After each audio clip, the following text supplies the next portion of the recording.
ልናመልከው የሚገባው ጥቅምም ሆነ ጉዳት በእጁ የሆነውን ብቻ ነው። ማን ነው ከአላህ ውጭ ይሄን የሚችል? ሰባኪዎቻችን ሁሌም ሲሰብኩ ኢየሱስ ያድናል ይላሉ።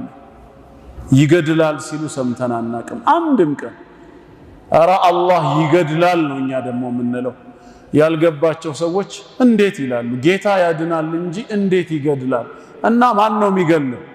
ሰይጣን ነው ይላሉ። እርግጠኛ ናችሁ? አዎ ጥሩ። ሰይጣን የገደለው መዳኑንና መኖሩን አምላክ የፈለገለትን ሰው ነው ወይስ አይደለም ነው ጥያቄው። የሰውየውን መኖር አምላክ ፈልጎለት ከነበር ሰይጣን መጥቶ ከገደለው በሰውየው ላይ ኃይል ያለው አምላክ ሳይሆን ማን ሆነ? ሰይጣን ሆነ ማለት ነው። ስለዚህ ሊመለክ የሚገባው ሰይጣን ነው። አይ መጀመሪያውኑ አምላክ እንዲጎዳ እንዲገደል ፈቅዶ ነበር ከተባለስ ሰይጣን ሰበብ ሆነ እንጂ ጉዳት ከሱ ዘንድ ሊመጣ አይችልም። ስለዚህ እንደኛ ሙስሊሞች እምነት ሰዎችን የሚያድን ብቻ ሳይሆን ጌታ አላህ የሚገድልም እርሱ ብቻ።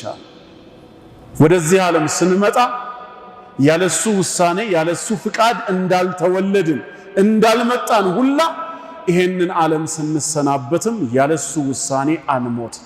ማንኛይቷም ነፍስ ሕያው የተደረገችው በጌታ አላህ እንደሆነ ሁላ ምትሞተውም በሱ ውሳኔ ነው። ጥቅምም ጉዳትም ሚነላህ ከአላህ ብቻ ነው የምንለው። እስቲ ኢየሱስ ይገድላል ይበሉ። አይችሉም። ቃሉም ላይ የለም እነሱም አላሉም። ያው ያንተን ቀልብ የሚስበው ሁሌ የሚማርከው ያድናል ስለሆነ ብቻ ነው። መግደል ካልቻለ ማዳኑን እንዴት ቻለ ታዲያ? ይገድላል።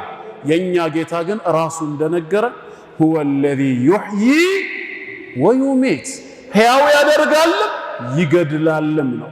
ማዳን ሕያው ማድረግ ብቻ ሳይሆን መግደልም የሱ ስልጣን ነው። ጥቅምም ጉዳትም ከሱ ዘንድ ብቻ ነው። ምን ይላል ይሄ ጌታ ስለዚህ ጉዳይ ሲነግረን?